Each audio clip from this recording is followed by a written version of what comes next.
जो महापुरुष प्रचार कार्य के लिए अपना जीवन समर्पित कर देते हैं, वे उन महापुरुषों की तुलना में अपेक्षाकृत अपूर्ण हैं जो मौन रहकर पवित्र जीवनयापन करते हैं और श्रेष्ठ विचारों का चिंतन करते हुए जगत की सहायता करते हैं।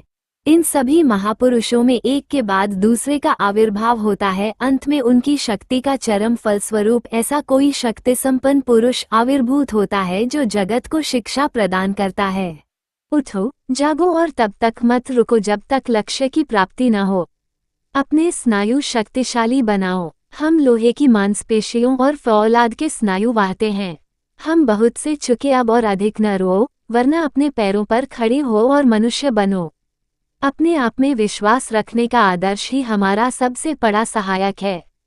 सभी क्षेत्रों में यदि अपने आप में विश्वास करना हमें सिखाया जाता और उसका अभ्यास कराया जाता, तो मुझे विश्वास है कि हमारी बुराइयों तथा दुखों का बहुत बड़ा भार आज तक मिट गया होता। तुम अपनी अंतस्थ आत्मा को छोड़ किसी और के सामने सिर मत झुकाओ। जब तक तुम यह अनुभव नहीं करते कि तुम स्वयं देवों के देव हो, तब तक तुम मुक्त नहीं हो सकते। दृढ़ संकल्प कर लो कि तुम किसी दूसरे को नहीं कोसोगे, किसी दूसरे को दोष नहीं दोगे, पर तुम मनुष्य बन जाओ, खड़े हो और अपने आप को दोष दो, स्वयं की ओर ही ध्यान दो। यही जीवन का पहला पाठ है, ये सत्वी चाट है। हमारे स्वभाव में संगठन का सर्वथा अभाव है, पर इसे हमें अपने स्वभाव में लाना है। इसका महान रहस्य है ईर्ष्या का अभाव। अपने भाइयों के मत से सहमत होने को सदैव तैयार रहो और हमेशा समझौता करने का प्रयत्न करो। यही है संगठन का पूरा रहस्य। मैं तुम सब से यही चाहता हूँ कि तुम आत्म प्रतिष्ठा, दलबंदी और ईर्ष्या को सदा के लिए छोड़ दो। तुम्हें पृथ्वी माता की तरह सहनशील होना चाहिए।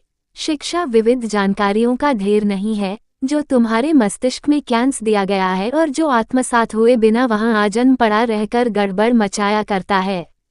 हमें उन विचारों की अनुभूति कर लेने की आवश्यकता है जो जीवन निर्माण, मनुष्य निर्माण तथा चरित्र निर्माण में सहायक हों।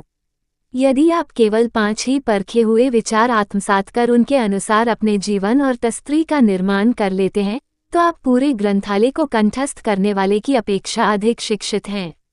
पूर्वजों तथा दूसरे देशों ने जीवन के अत्यंत महत्वपूर्ण प्रश्नों पर क्या सोचा है।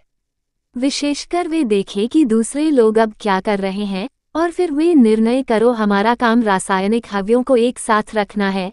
स्वयं बनाने का कार्य प्रकृति अपने नियमों के अनुसार करेगी ही।